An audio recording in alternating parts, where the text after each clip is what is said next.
Sallallahu alaihi wasallam. Anta syamsun, anta badrun, anta nurun. Tunas perhatian kepada seluruh jamaah yang masih di luar, sila untuk mengisi tempat-tempat yang masih kosong, baik di sebelah utara untuk jamaah laki dan sebelah selatan untuk jamaah bini. Dawagang untuk jamaah yang belum memasuki masjid agar untuk segera memenuhi tempat yang masih kosong. Jazakumullah.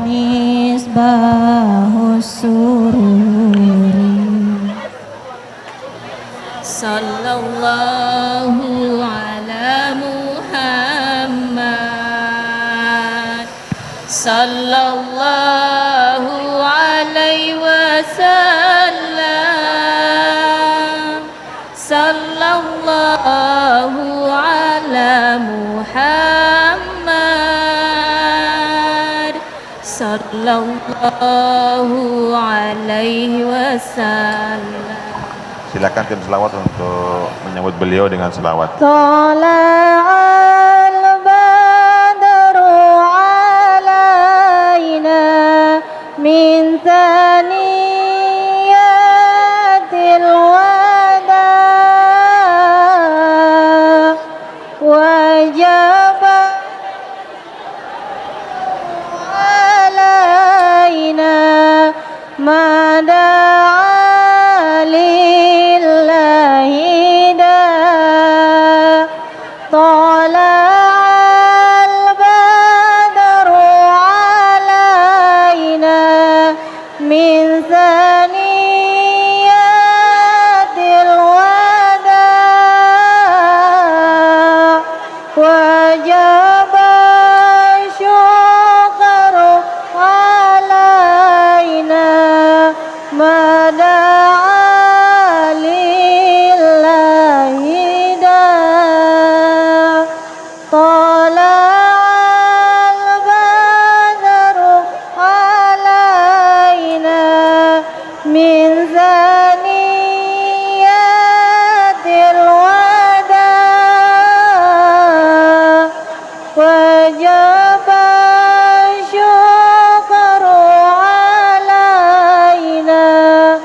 Bismillahirrahmanirrahim. Assalamualaikum warahmatullahi wabarakatuh.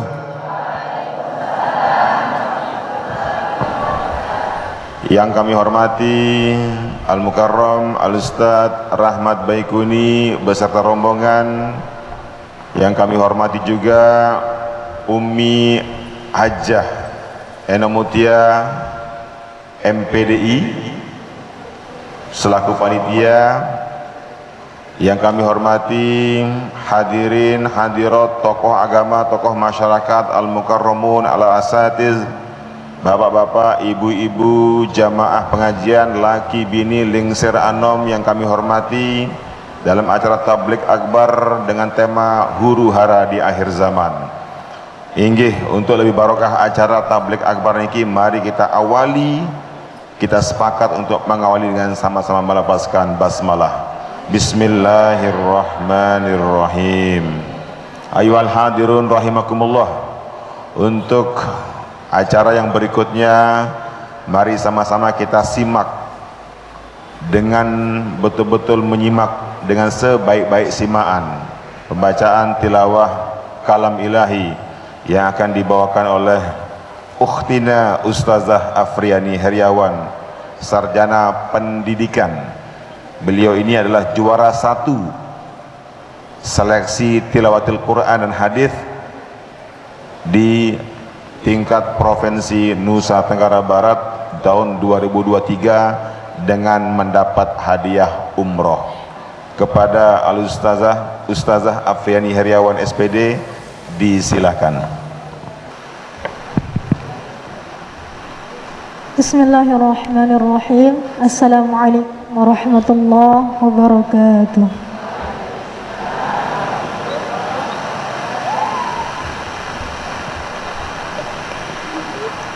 A'udzu billahi minasy syaithanir rajim.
Assalamualaikum warahmatullahi wabarakatuh.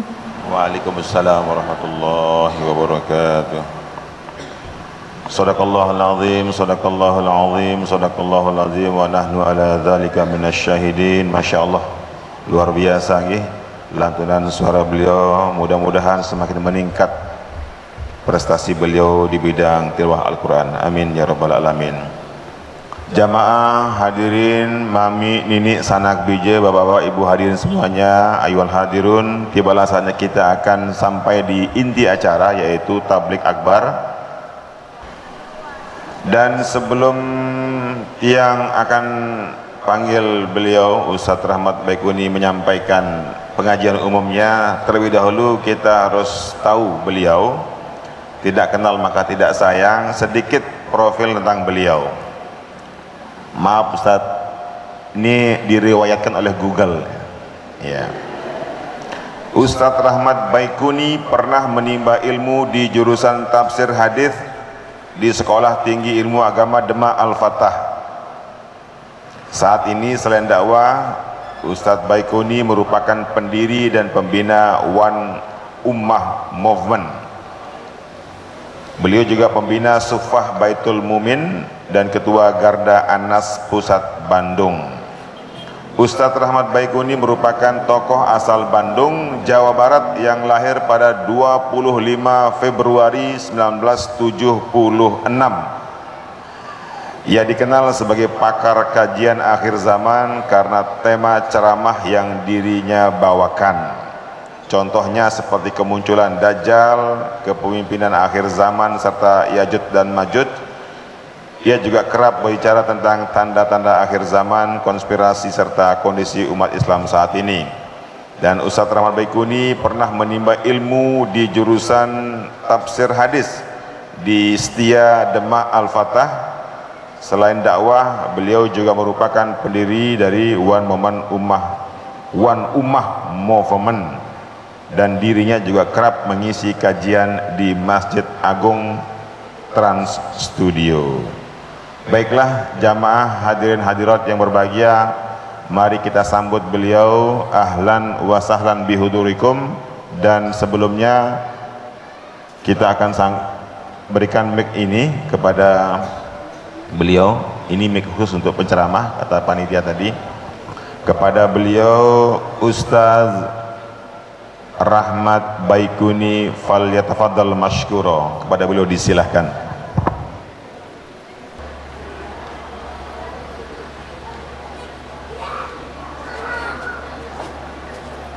Bismillahirrahmanirrahim. Assalamualaikum warahmatullahi wabarakatuh.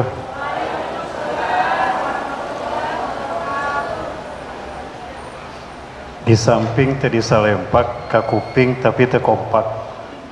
Itu bahasa Sunda. Ustadzah paham begitu.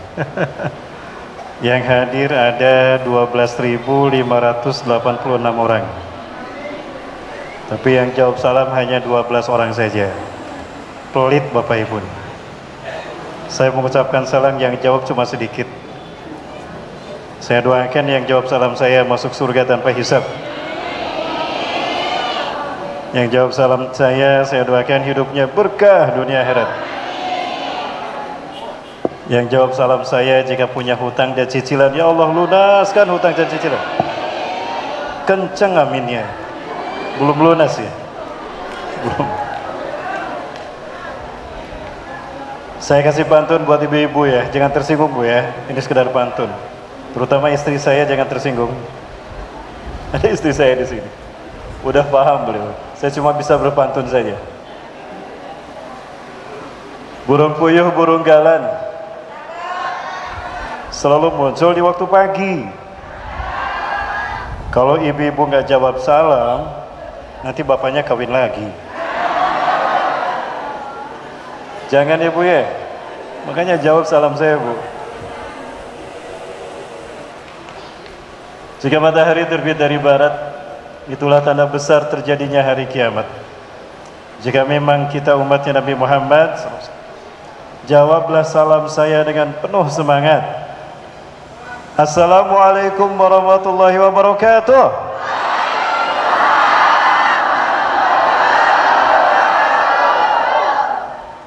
kencang jawabannya. Beda tipis antara semangat dengan marah-marah.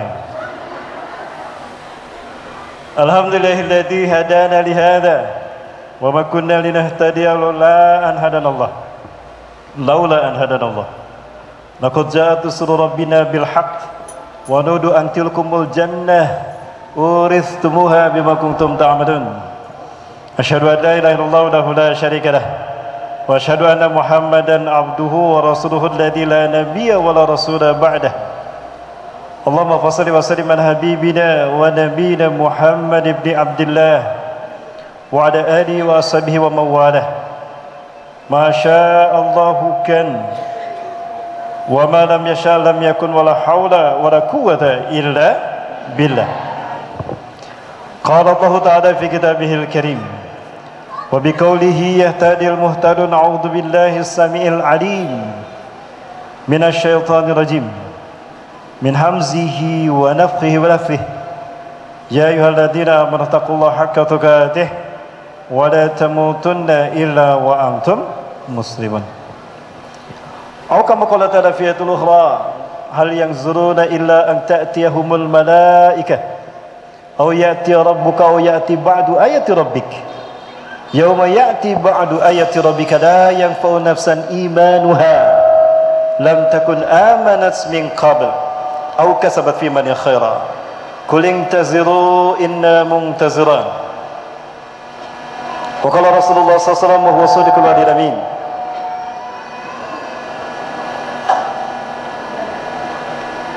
innahu lam takun fitnatun munzu zarallahu dzurriyyata adama ila qiyamis sa'ah a'zamu min fitnatid dajjal wa lam yab'asillahu nabiyyan illa hadzara ummatahu anhu qaumahu anhu kama hazarahu Nuh qaumah walakinnal yawm sa'unzirukum sa'aqulu lakum ma lam yakulhu min qabl ta'lamuna annahu a'war wallahu laysa bi'a'war. Al-hadits kama-kama sadaqallahu lazim wa sadaqa rasul karim wa ala dzalika minasyahidin. Satu karunia yang saya pesan dari Allah Azza wa Jalla. Siang hari ini saya bersama istri, maka saya sangat bersyukur pada Allah Subhanahu wa taala. Impian saya yang sempat tertunda 2018 saya sudah fix akan ceramah di Lombok. Qadarullah terjadi gempa. Panitia telepon Ustadz. Qadarullah Ustadz menyaksikan gempa terjadi menimpa kota kami. Maka kami tidak bisa menyelenggarakan rencana kajian kita. Masya Allah bukan saya sampaikan. Maaf ya muskilah, nggak apa-apa. Suatu saat Allah takdirkan. Qadarullah hari ini saya ditakdirkan Allah berada di kota Lombok, berhadapan dengan para calon penghuni surganya Allah Subhanahu wa taala. Betul ya, calon penghuni surga? Aminnya ragu ini. Bunda. Bunda. Oi Bunda. Mau masuk surga? Mau langsung apa mau mampir dulu ke neraka? Langsung. Langsung hari ini. Mau Bunda duluan, saya belakangan atau saya belakangan Bunda duluan? Jadi sekali lagi saya bersyukur pada Allah Subhanahu wa taala. Hari ini Allah takdirkan kita bisa hadir di sini. Satu kehormatan bagi kami, maka kami mengucapkan terima kasih yang sebesar-besarnya kepada panitia Elser Manajemen, wabil khusus kepada pimpinan Al-Ustadzah Hajah Anak Mutiawati LCMPDI. Terima kasih Bu Ustadzah sudah menyambut kami semalam dan bersama Bapak dan memberikan kesempatan pada kami untuk hadir di sini menjawab semua kegundah gulanaan jamaah terkait dengan fitnah dan huru-hara akhir zaman, Dajjal, Imam Mahdi, Ya'juj Ma'juj dan sekitarnya. Dan juga hari ini saya sangat bergembira sekali bisa bersilaturahmi dengan Dewan Kemakmuran Masjid Miftahul Jannah. Ada Pak DKM dan juga Pak Ustadz. Baik, Bunda sekalian yang dirahmati Allah. Kalau saya bertanya, boleh dijawab? Boleh, iya. Saya bertanya, kalau Nabi Isa alaihissalam masih hidup apa sudah meninggal dunia? Masih hidup. Ada di mana sekarang? Ada di langit. Hanya Allah yang tahu. Nah, sekarang kita cari tahu apakah Allah memberitakan pada kita tentang Nabi Isa. Silakan buka kata Allah nih dalam Quran surat Ali Imran. Surat Ali Imran ayat ke-55. Ini ayatnya. Surat Ali Imran ayat ke-55. Ini yang salah mata saya apa in fokusnya memang miring ini. Ini fokusnya yang miring. Baik. A'udzubillahi minasyaitonirrajim. Isqadallah. Ingatlah ketika Allah berfirman, ya Isa, wahai Isa ini mutawaffika. Sesungguhnya aku akan mewafatkan engkau. Satu, Nabi Isa alaihissalam diwafatkan Allah. Yang kedua, warafiuka ilayya, isim fa'il, artinya ketika Allah berfirman, ini belum terjadi. Mutawaffika, akan mewafatkan kau pun isim fa'il. Ya, menggunakan mim.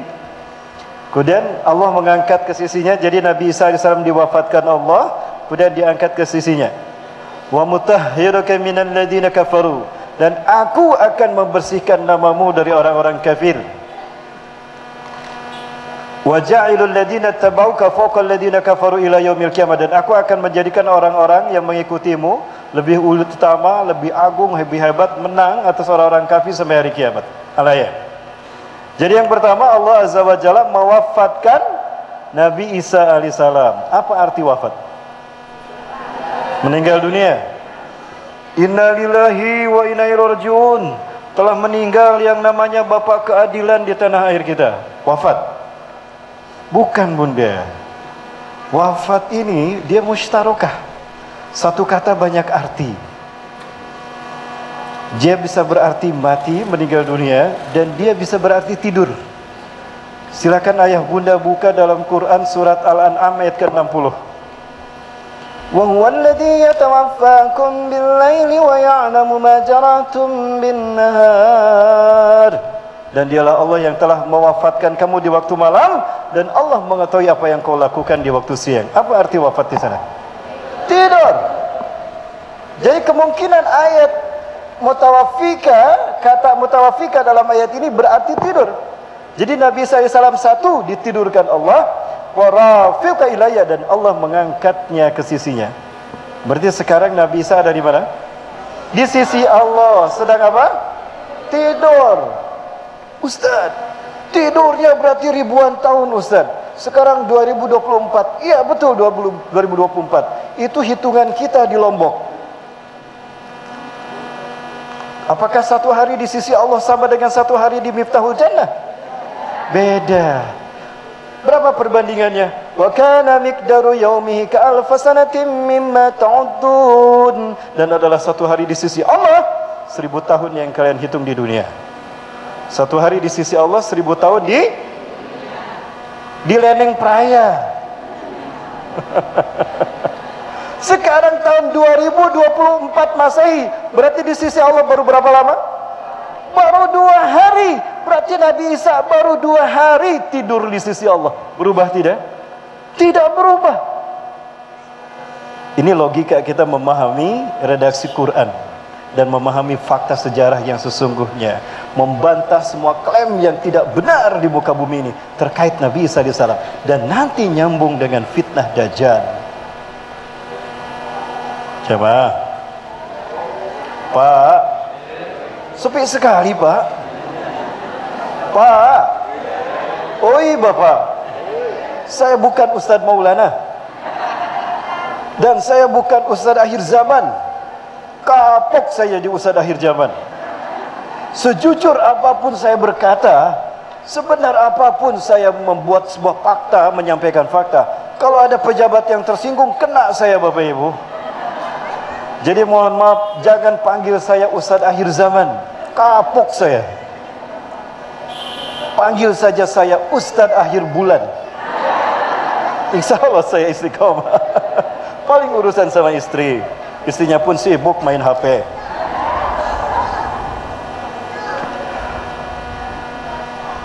Jadi Nabi Isa sekarang sedang tidur di sisi Allah.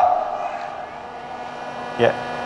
Pada saat Nabi Isa diangkat, sejarah yang paling kuat, nas yang paling kuat, beliau berusia 33, antara 33 sampai 35 tahun. Wa huwa syabun marbu', dan beliau adalah pemuda yang tinggi tidak, pendek pun tidak, tampan luar biasa, rambut ikal sebahu. Suatu saat beliau akan turun untuk membersihkan fitnah yang ditebar di muka bumi oleh sosok yang bernama Yudas Iskariot di zamannya. Dan dia adalah laki-laki yang lahir 100 tahun sebelum Nabi Musa alaihissalam diutus. Dia lahir di Samirah, Palestina, dan dunia mengenalnya Samiri. Dialah laki-laki yang menyesatkan Bani Israel ketika berada di Sinai, menyembah patung anak sapi yang dia buatnya sendiri. Ya, betulkah demikian? Nah, saya perlihatkan pada ayah bunda patung anak sapinya. Ya. Baik, kita lihat dulu, kita jalan-jalan sebentar ke Mesir, ke Sinai. Kalau ayah bunda dari Mesir, Kairo, kami pernah beberapa kali berkunjung, sudah 6 kali lebih. Terakhir Januari kemarin kami bertugas untuk menembus Rafah dan Gaza. Kami koordinasi dengan KBRI kita di Kairo, Mesir. Tadi Bapak Ibu lihat rumah sakit Palestina. Kami disambut oleh kepala biro politik dari KBRI kita di Kairo. Kami ngobrol di sana dan saya meminta rekomendasi dari beliau. Barangkali beliau bisa memberikan surat rekomendasi agar saya dan teman saya mewakili Yayasan CBS menembus Rafah dan Gaza melalui Al-Aris dari Kairo. Ya, sayang sekali saat itu situasi perang berkecamuk. Dan Pak Duta Besar, Pak Lutfi pun tidak memberikan rekomendasi jaminan keselamatan. Jangankan saya, kata beliau, jangankan Ustadz, saya saja, kata beliau, tidak bisa masuk, apalagi Ustadz. Maka saya menembus ini sampai hanya boleh saja sampai Al-Aris. Al-Aris itu kota sebelum Rafah. Ya, Rafah baru Gaza, ada perbatasan di sana. Namun kami tetap bertekad akan kembali masuk. Tolong doakan, mungkin kunjungan berikutnya kita bisa nembus Gaza dan Rafah. Tidak peduli kita berhadapan dengan IDF, sudah sering saya berhadapan IDF di Palestina, maka mafhum segera kita coba, mudah-mudahan merah putih ini bisa kita kibarkan di Gaza. Amin. Ini adalah tempat yang paling suci di dunia. Nah, ini patung anak sapi yang dibuat Musa Samiri. Ini berada di lembah tua Sinai. Kalau kita dari Kairo mau ke Sinai itu harus nyebrang terusan Suez. Terusan Suez adalah kanal yang menghubungkan Laut Merah, Suez dengan Laut Tengah, membelah kurang lebih 192,9 km, memisahkan Mesir Afrika dengan Mesir Asia. Terusan Suez kita seberangi, maka kita masuk ke Sinai. Sinai ini adalah tempat di mana terdapatnya lembah tua, lembah di mana Nabi Musa mendapatkan wahyu pertama kali dan Allah menyapa Nabi Musa AS. Nah, di situ kita dapati patung anak sapi. Ini petilasan bekas patung anak sapinya. Ini kepalanya, ini matanya, ini mulutnya, ini telinganya, ini lehernya, ini kaki depan. Inilah patung anak sapi yang dibuat Samiri. Dari perhiasan yang dikumpulkan termasuk emas, perak, logam, kuningan dicampur, dimasukkan kuali, digodok, ya, sehingga menjadi patung anak sapi yang dilemparkan sama Nabi Musa AS ke lereng Bukit Sinai ini dan membentuk seperti itu. Samiri, ya. Ini berada di Sinai,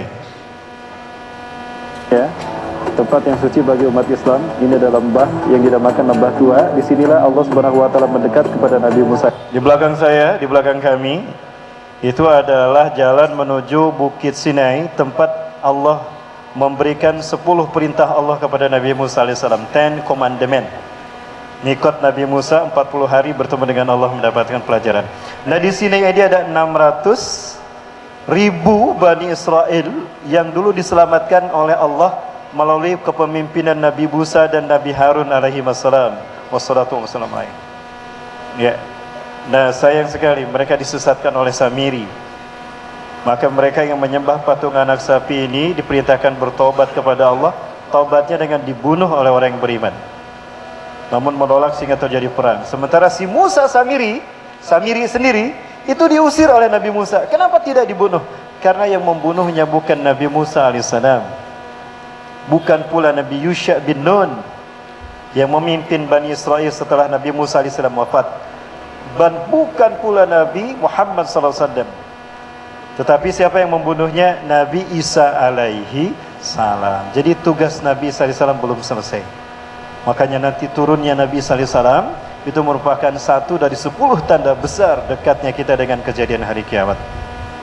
Ya. Nabi Isa nanti turun di mana? Kita undang beliau hadir di Masjid Pancasila, Miftahul Jannah. Amin.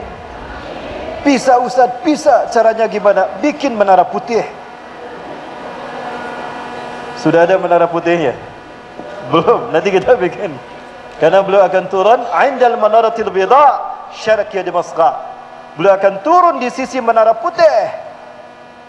Ala janahain malakain, memegang sayap 2 malaikat. Ketika solat subuh akan dilaksanakan. Waqad uqimatis shalah, dan solat sudah dikumandangkan iqamahnya. Allahu akbar, Allahu akbar. Sudah qamat. Wa imamukum minkum, dan imamnya adalah dari kalangan kalian, Imam Mahdi, cucu cicit Rasulullah SAW dari Madinah, yang saya yakin hari ini beliau sudah ada. Nanti saya WA pada beliau. Kita selfie nanti ya. Ciri beliau akan hadir di Mekah, tepatnya di antara makam Nabi Ibrahim dengan Multazam, itu ketika satu idamatan Malikul Hijaz, apabila Raja Hijaz meninggal dunia. Ainal Hijaz, al-makan ma bainal Makkah wal Madinah fahuwal Hijaz. Tempat antara Mekah hingga ke Madinah itu Hijaz namanya. Oh, berarti tanda Imam Mahdi sudah ada adalah wafatnya Raja Saudi Arabia. Siapa Raja Saudi sekarang? Bukan, Ustaz Rahmat Pekune. Raja Salman. Kalau Raja Salman meninggal dunia, semua apa yang terjadi? Semua yang tatulu salah satu anda kang zigam. Lalu 3 laki-laki akan berperang berebut kekuasaan.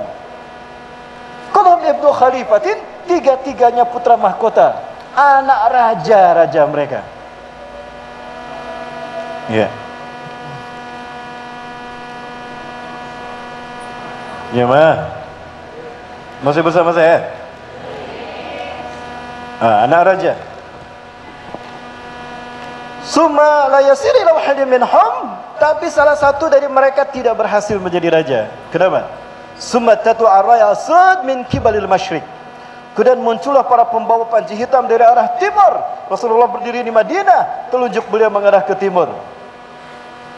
Akan keluar para pembawa panji hitam yang bertuliskan La ilaha illallah Muhammad Rasulullah dari arah timur. Rasulullah berada di Madinah, telunjuknya mengarah ke timur. Kemana itu telunjuk Rasulullah mengarah? Ke Leneng Praya. Yakin saya. Percaya tidak? Nanti saya buktikan hadisnya. Oleh karena itu, betul ke Leneng Praya? Nanti saya buktikan. Maka dari itu jangan kemana-mana, tetap bersama saya selang satu ini. Mana iklannya? Wah, ada iklannya. Ini iklannya Bapak Ibu, minyak kasturi. Ini adalah wangi harum dari Batu Isra Mi'raj yang saya suka ceritakan pada jamaah umroh plus Aqsa, bahwa di batu itulah Rasulullah berdiri naik ke Sidratul Muntaha. Ketika beliau naik, rambut beliau terjatuh di batu tadi, sehingga batu tadi harum luar biasa. Ya, batu tadi harum luar biasa. Ini mesinnya ini.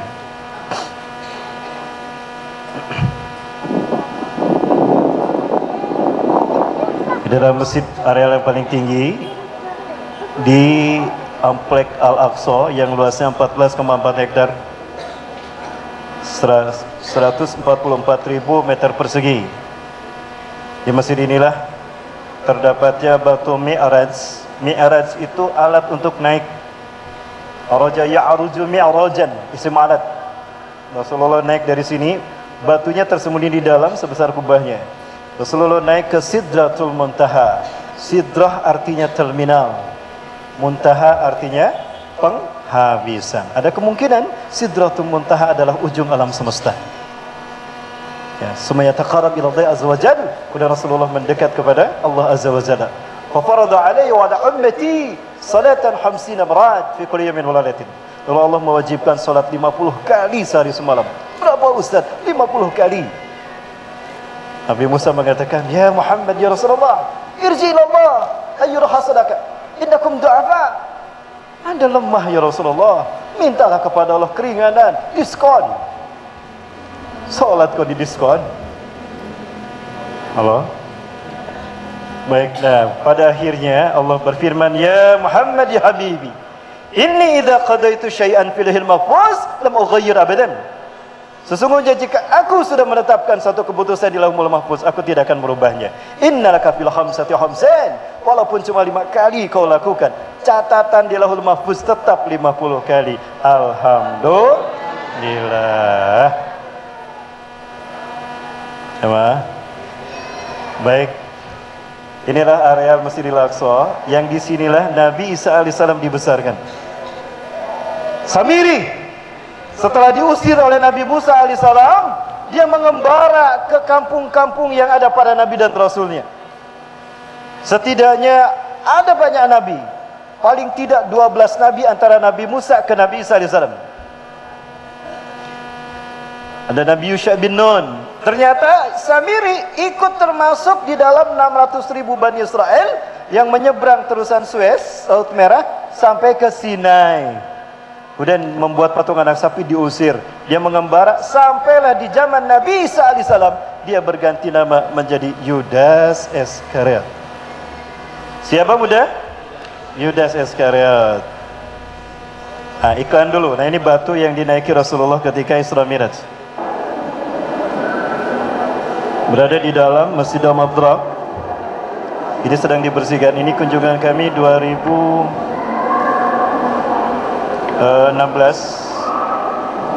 Rasulullah SAW tepat berdiri di atas Abang Daini berdiri. Ini bagian dalam dari kubahnya.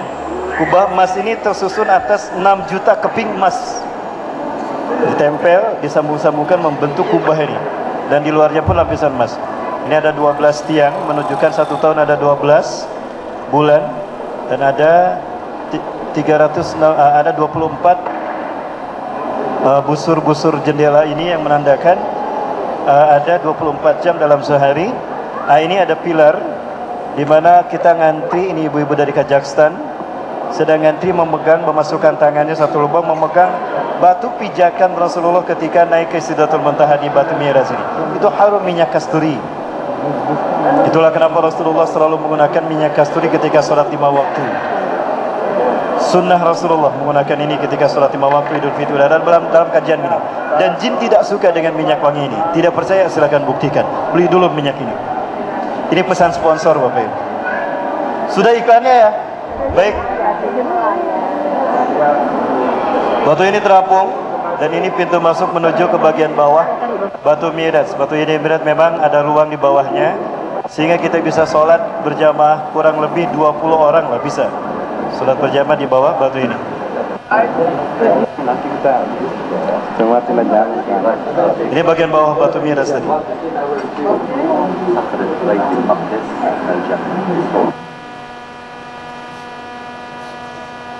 Ada 5 masjid besar yang berada di area Al-Aqsa. Dan ini gadis-gadis Palestina yang cantik-cantik. Ustadz juga manusia bunda. Saya menghibur teman-teman yang belum menikah. Cepat menikah. Kalau Dajjal keluar, kau tutup seluruh dunia. Cepat menikah ya. Mana yang belum menikah? Belum menikah? Baik. Ustadz belum menikah? Apa? Wah, Ustadz belum menikah. Masya Allah, musibah Ustadz. Anta lam tatadayawaz. Ya, insyaallah gadan insyaallah rubama. Allah yubarik fiik. Allah matihi zawjatan salihatan wa tardu anha summa yatajawaz biha, amin. Ayah bunda, inilah masjid Kibli. Masjid kedua dari 5 masjid yang besar yang ada di areal Al-Aqsa. Itu ada 18 masjid. Termasuk Al-Aqsa sendiri itu adalah masjid. Dan ini kiblat kita yang pertama. Di dalamnya ada 18 masjid, 5 masjid besar. 2 di permukaan. Nah, yang kedua adalah Masjid Kibli yang kubahnya hitam. Dinamakan Masjid Kibli karena di masjid inilah salat pertama kali menghadap ke Ka'bah kiblat. Kiblatnya Ka'bah di belakang masjid ini. Ya, setelah turun Al-Baqarah 144, setelah Rasulullah 16 sampai 17 bulan menghadap ke sini. Nah, ini ada tangga ke bawah. itu masuk ke masjid yang ketiga, Al-Aqsa Al-Qadim, yang ada minyak zaitun, sumur zaitun. Itu nasihat Rasulullah kepada Siti Maimunah dan para sahabat. Ya Rasulullah, aftina fi Baitul Maqdis. Wahai Rasulullah, berikan kami nasihat tentang Baitul Maqdis. Ardul mahsyari wal mahsyar, bumi tempat nanti padang masyarnya kita. Jadi Palestina, Masjidil Aqsa adalah padang masyarnya kita. Wal mahsyari, dan tempat di mana manusia bertebaran. Ada yang ke surga Firdaus, ada yang ke surga Aden, ada yang nyari kunci surga di Miftahul Jannah. Leneng Praya. Kan di sini kuncinya ya. Halo? Betul Pak? Kemana nih jamaah ini? Jamaah. Oi jamaah. Masih ada? Mana suaranya sepi sekali Pak? Nah Bapak Ibu, ke kiri sebelah sini ada mihrab Siti Maryam di Masjid Marwani. Nah, ini Masjid Marwani.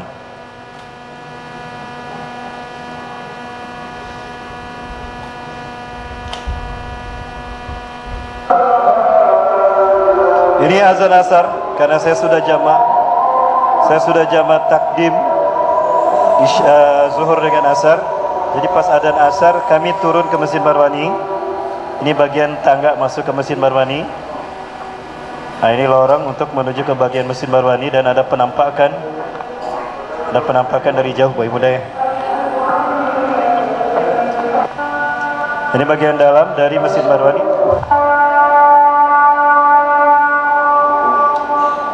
Ini bagian dalam dari Masjid Marwani.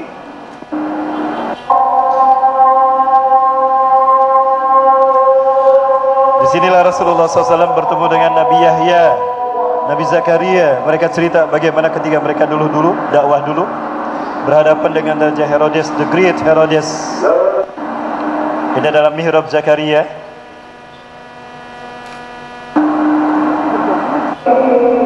Dan ini adalah mihrab Siti Maryam. Disinilah Siti Maryam beristirahat ketika masih bayi, dibesarkan Nabi Zakaria dan membesarkan Nabi Isa alaihissalam. Nah, ini ada bagian dalam dari mihrab Siti Maryam. Ini mihrabnya tempat beliau berduduk.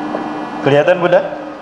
Ini bagian dalam, ada terali besi yang kita tidak bisa. Mohon maaf, kamera saya portable, jadi resolusinya tidak begitu bagus karena kamera ini harus saya bawa dengan pertaruhan nyawa agar Israel tidak mengetahuinya. Maka saya sembunyikan dan dia tetap nyala, dan mereka tidak menyadarinya, sehingga videonya bisa saya dapatkan. Ini perjuangannya besar ya Bunda, karena begitu saya ketahuan bisa saya diusir dan dideportasi ke Indonesia. Subhanallah. Ayo Bunda rahmati Allah Subhanahu wa taala. Disinilah Nabi Isa alaihissalam dibesarkan sejak bayi sampai usia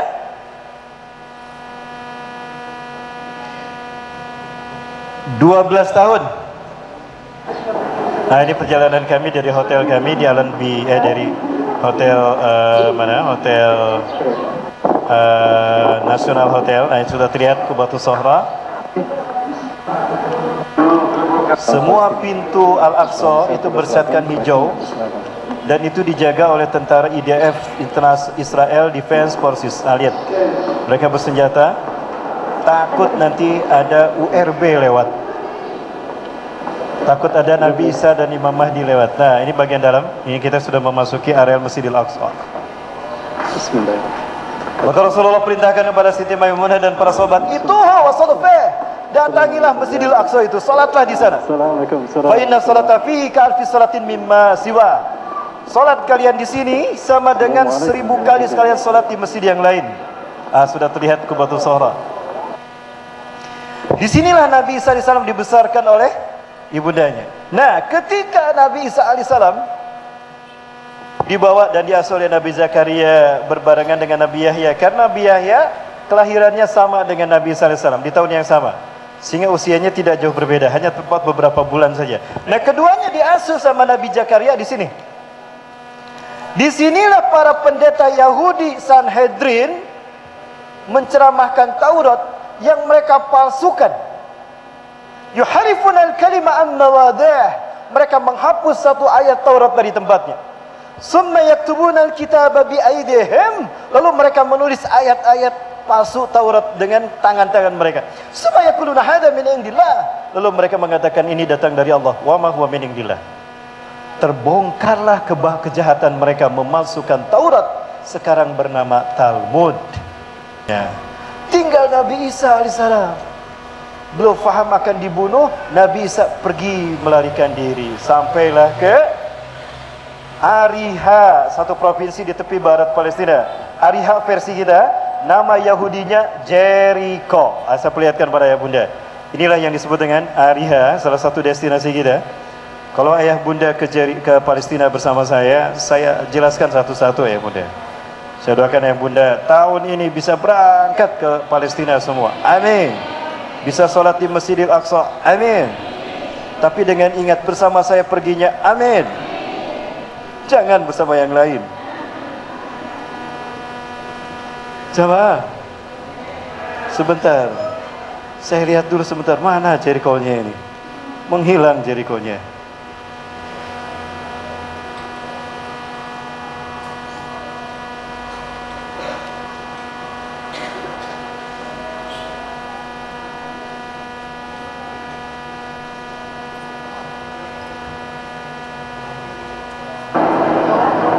Ini adalah salah satu destinasi kita ketika kami pertama kali memasuki bumi Palestina melalui Taba, Nuaiba, Taba, perbatasan Mesir dengan Palestina dijaga Israel. Nah, konon disinilah ada gua-gua tempat Nabi Isa bersama 12 muridnya, Hawariyun, bersembunyi, menyelamatkan diri dari kejaran Herodes. 4 kali saya ke Bethlehem, saya tidak melihat hadis Rasulullah tentang dan Al-Quran cerita Nabi Isa alaihissalam lahir ada. Maka saya tidak yakin Nabi Isa lahir di Bethlehem, tapi saya yakin Nabi Isa lahir di Ariha, di kebun kurma, dan Nabi Isa tidak lahir di 25 Desember. Bohong. Nabi Isa lahir ketika kurma berbuah, musim kurma panen kan? Desember kurma tidak berbuah. Kurma itu panen Agustus. September, Agustus, September itu panen kurma. Akhir September itu sudah tidak ada lagi kurma yang tumbuh. Silakan buktikan. Saya sudah membuktikan berkali-kali. Ada kemungkinan Nabi Isa alaihissalam lahir di bulan Agustus. Maka lihat di dalam kitab Bible Lukas. Bible Lukas mengatakan Yesus lahir ketika para pengembala kambing menggembalakan kambingnya di padang rumput. Sementara Konsili Vatikan memutuskan bahwa Yesus itu lahir 25 Desember. Desember musim salju. Betul. Mungkinkah menggembalakan kambing di musim salju? Apakah di musim salju di bulan Desember kurma berbuah? Bukankah Siti Maryam kelelahan ketika melahirkan? Allah perintahkan melalui malaikat Jibril kurma digentakan, jatuh kurma yang matang. Itu tidak di bulan Desember. Jadi dengan Bible Lukas saja bertentangan, apalagi dengan Quran dan Sunnah, terutama dengan logika dan akal sehat kita. Berarti Yesus tidak lahir 25 Desember. Dan di kebun kurma, di Bethlehem tidak ada kebun kurma, adanya di Jericho. Ini kebun kurmanya ini. Ini kurma terbaik di Timur Tengah. Ya, di mana? Di Ariha, Jericho. Konon ini adalah tanah di mana Nabi Isa alaihissalam diangkat ke langit. Tadi dipingsankan, diangkat ke langit. Disitulah disalibnya Yudas Iskariot. Siapa Yudas? Sebentar lagi akan kita buktikan bahwa Yudas adalah Dajjal. Jangan keras-keras. Dajjal.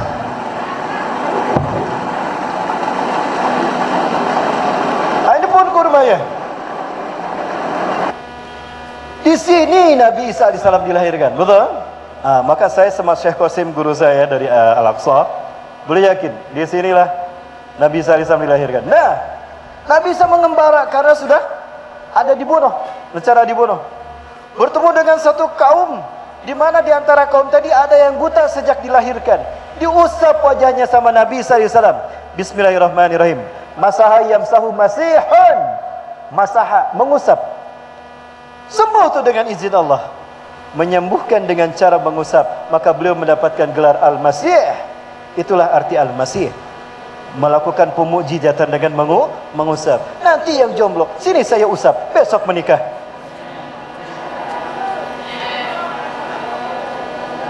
Ada yang GR dari belakang. Baik, siapa nak? Kok bisa menyembuhkan? Aku buta sejak lahir. Tidak ada yang bisa menyembuhkan. Jangan-jangan engkau Tuhan yang menjelma menjadi manusia. Rubbama anta ilahul mubashar, ka'annaka ilahul mubashar. Jangan-jangan engkau Tuhan yang menjelma. Bukan. Lastu ilahan. Ana Nabiullah wa Rasulullah. Aku Nabi Allah dan Rasul Allah, Isa bin Maryam. Aku datang untuk menyuruh kalian beriman hanya kepada Allah, Tuhan pencipta alam semesta. Berimanlah mereka. Maka terciptalah kaum Nasrani, kaum Nasara. Ada di antara mereka bernama Barnabas, yang menjadi pengikut setia Nabi Isa AS. Mengembara lagi Nabi Isa AS, melakukan pemujizatan. Ada yang sopak belang kulitnya, diusap sama Nabi Isa. Masahayam sahsu masihun, sembuh dia. Beriman mereka, bertambah terus umat Nabi Isa dan bertambah jumlah pengikutnya menjadi 12 orang. Salah satunya juga bernama Zarnab bin Bar'ala. Sampai hari ini Zarnab bin Bar'ala masih hidup, pengikut Nabi Isa. Betulkah demikian? Kalau saya ceritakan, maghrib baru kelar. Lanjut. Banyak yang muntaber ini, pada kemana? Jamaah, sampai mana tadi? Itu iklan baji ya. Nah, lama Nabi Isa melakukan ceramah, banyak terciptalah kaum Nasrani, kaum Muslimin. Kenapa mereka disebut Nasrani? Karena terkait dengan solidaritas mereka, persatuan mereka. Yang suruh ba'duhum ba'da. Nabi Isa memahami. Yudas Iskariot berkali-kali ingin berhadapan dengan Nabi Isa, selalu tidak bisa. Ingat Samiri yang membuat patung anak sapi di zaman Nabi Musa, yang lahir 100 tahun sebelum Nabi Musa diutus. Dia diusir kan? Maka dia datang ke setiap kaum, bikin kekacauan, menyesatkan kaum tadi menyembahnya, dan dia selalu berganti nama. Di zaman Nabi Isa berganti nama menjadi Yudas Iskariot. Ketika Nabi Isa AS sedang memberikan tausiah di hari-hari terakhir, datang seorang pengikutnya. Ya, wailun lana halakatun alaina. Celaka kita. Lah, kenapa? Ada apa? Herodes dan para tentaranya Romawi datang akan menangkap kita. Mereka membawa 12 salib dan satu salib besar.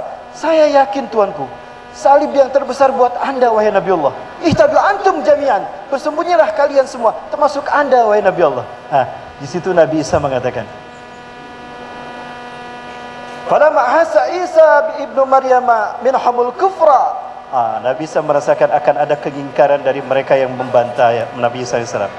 Nabi Isa mengatakan, man ansari ilallah, siapa yang akan menolong aku untuk menegakkan agama Allah? Qala al-hawariyuna nahnu ansarullah. Dari situlah mereka disebut Nasara, yang suruh ba'duhum ba'dan. Nasara yang suruh Nasran. Nasara orang-orangnya, ya, pemahamannya disebut Nasrani. Agamanya Islam. Nabi Isa menyampaikan Islam, tidak menyampaikan agama Kristen. Betul? Saya sudah bertanya sama Pak DKM. Pak DKM-nya nggak ada. Lanjut jemaah. Sembunyilah semua termasuk Nabi Isa AS. Herodes datang. Kata Herodes, Raja Romawi saat itu yang menguasai Palestina, aku tahu kalian bersembunyi di sekitar sini. Aku tawarkan, siapa di antara kalian, hai pengikut Isa bin Maryam, yang mau menunjukkan kepadaku di mana Isa bin Maryam bersembunyi, satu, aku akan mengangkatnya sebagai patih kerajaanku. Dua, aku akan memberikannya sepertiga kerajaan Herodes. Yudas tertarik. Aku butuh kekuasaan untuk mempengaruhi manusia agar menjadi pengikutku. Dan aku butuh harta untuk keliling dunia. Pucuk dicinta ulam tiba. Yudas berkhianat. Dia memberitahukan kepada Herodes di mana Nabi Isa bersembunyi. Nabi Isa bersembunyi di sana. Kata Herodes, ada Isa bin Maryam. Aku tahu di mana Isa bin Maryam bersembunyi. Aku tagih janjimu. Engkau beri aku sepertiga kerajaan harta kerajaanmu dan engkau angkat aku menjadi patihmu. Baik, engkau pegang janjiku. Ikuti aku. Kamu pergi sama dia, tangkap dia hidup-hidup. Nah, Ketika tentara Romawi, tentara Herodes mau masuk ke dalam Nabi Isa bersembunyi, di situ Allah berfirman tadi, surat Ali Imran ayat 55. Isqalallahu ya Isa inni mutawaffika wa rafiuka ilayya wa mutahhiruka minal ladina kafaru. Allah akan membersihkan nama Nabi Isa, bahwa yang bergelar Al-Masih bukan Dajjal. Wa'udzubika min syarri fitnatil Masihid Dajjal. Tidak boleh dirubah, harus sama. Allah buktikan nanti siapa Al-Masih yang sesungguhnya. Sebentar lagi, kapan? Nanti setelah sholat asar berjamaah. Maka jangan kemana-mana, tetap bersama saya di Masjid Miftahul, Masjid Panca. Ditagih komitmennya. Ya Allah, yang pulang ke rumahnya, kirim dia kembali ke masjid ini ya Allah. Amin. Suruh bawa duit yang banyak untuk bantu Palestina ya Allah. Ditagih aminnya. Ikuti aku. Jadi ketika Yudas dan tentara Romawi mau masuk, Nabi Isa sudah diangkat Allah kan? Yudas masuk ke dalamnya. Loh, kok tidak ada? Tadi Isa bin Maryam ada di sini, kemana dia? Di situ dia mengalami peristiwa yang Allah ungkap dalam Quran, surat An-Nisa ayat 157. A'udzubillahi minasyaitonirrajim. An-Nisa 157.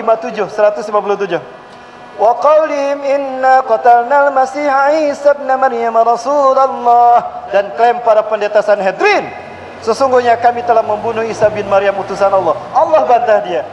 Wa ma qataluhu wa ma salabuhu walakin syubbiha lahum. Mereka tidak membunuh Isa bin Maryam. Berarti tidak, Nabi Isa tidak dibunuh. Berarti Nabi Isa tidak mati. Wa ma salabuhum, dan mereka tidak menyalib pula Nabi Isa. Lalu siapa yang disalib? Aman kan? Gak ada orang aman. Aman ya? Ibu jaminannya, personal garansinya. Mereka tidak membunuh Isa bin Maryam, mereka tidak menyalibnya. Walakin syubbiha lahum, tapi Allah serupakan untuk mereka. Siapa yang Allah serupakan? Yudas Iskariot. Ketika dia mencari di mana Nabi Isa, Allah serupakan dia. Tadi Isa bin Maryam ada di sini, dia sudah berubah menjadi Nabi Isa. Dialah yang ditangkap sama tentara Romawi. Kamu gitu dong, gentleman. Kalau sudah waktunya turun, ya turun kamu. Jangan bertahan. Saya lagi ceramah, Bunda. Jangan kemana-mana. Aman? Iya, maksudnya ke Nabi Isa. Kata Herodes tadi. Herodes menyangka Yudas adalah Nabi Isa karena Allah sudah merubah wajahnya kan. Kok aku yang ditangkap? Lastu Isa, ana Yudas alladzi adulluka ilaih. Aku bukan Isa, aku Yudas yang menunjukkan kamu tadi. Gemparlah para pengikut Nabi Isa. Nabiullah Isa bin Maryam ditangkap. Hawarian mengatakan begitu. Yang masih ingat itu bukan Nabi Isa, adalah satu Barnabas.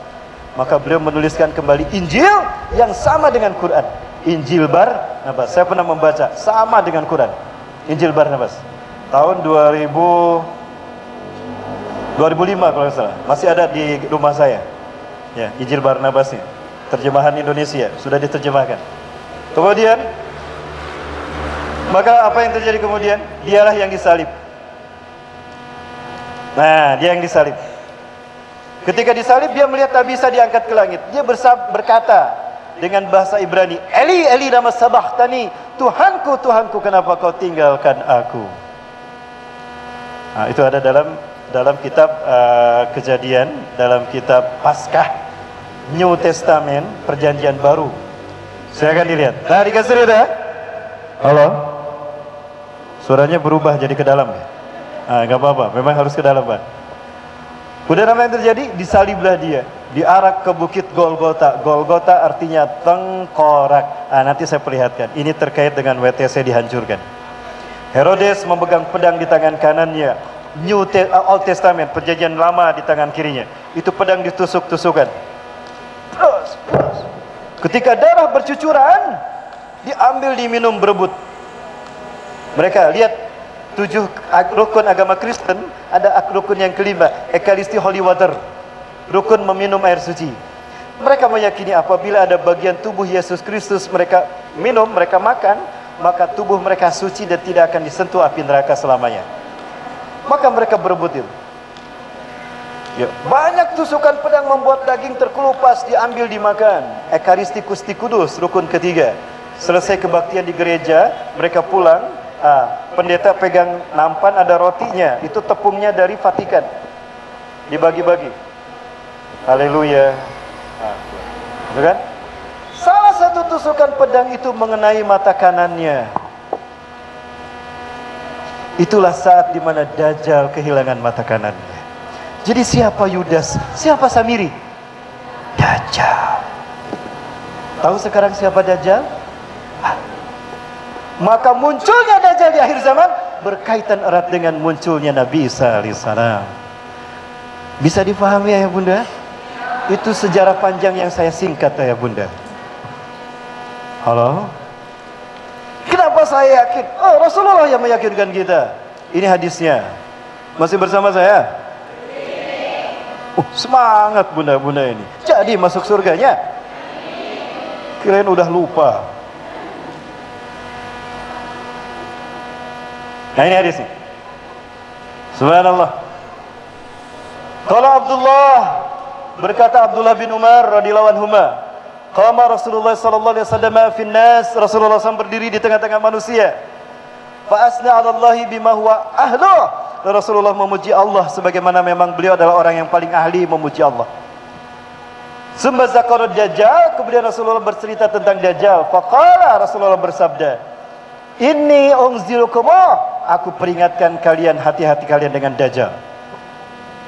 Wa ma min nabiyyin illa waqad anzarahu qauma, dan tidak seorang nabi pun melainkan memperingatkan kepada kaumnya, hati-hati dengan fitnah Dajjal, dada dan bujal.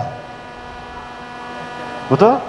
Singkatan dada dan bujal. Tuh di jalan banyak keluyuran, pakai baju tapi bujalnya kelihatan, dadanya kelihatan. Ya.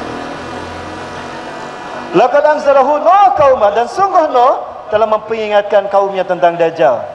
Walakinni sa'akulakum fi qaulan lam yakulhu nabiyyun li qaumi. Tapi aku akan sampaikan kepada kalian tentang Dajjal yang tidak seorang nabi pun menyampaikannya. Jadi ayah bunda, ada sesuatu tentang Dajjal yang para nabi dan rasul semuanya belum sempat menyampaikannya. Bukan belum, tidak menyampaikannya. Dan cuma Rasulullah yang menyampaikannya. Apa itu? Ta'lamuna annahu a'war wa anna Allah laysa bi'awar. Kalian tahu kalian tahu dia pecak mata kanannya. A'war itu bukan buta. Kalau buta a'ma. Ayah bunda, ini ada mata normal tapi tidak bisa melihat. Disebutnya apa? Buta. Kalau ini bukan a'ma tapi a'war, artinya matanya pecah. Matanya pecah. Kalian tahu bahwa mata kanannya pecah dan Allah tidak pecah. Nah, cuma Rasulullah yang tahu. Kenapa? Karena peristiwa Dajjal kehilangan mata kanannya terjadi setelah Nabi Isa diangkat. Lalu siapa yang memberitahukan umat manusia bahwa Dajjal pecah mata kanannya? Nabi berikutnya. Siapa Nabi berikutnya?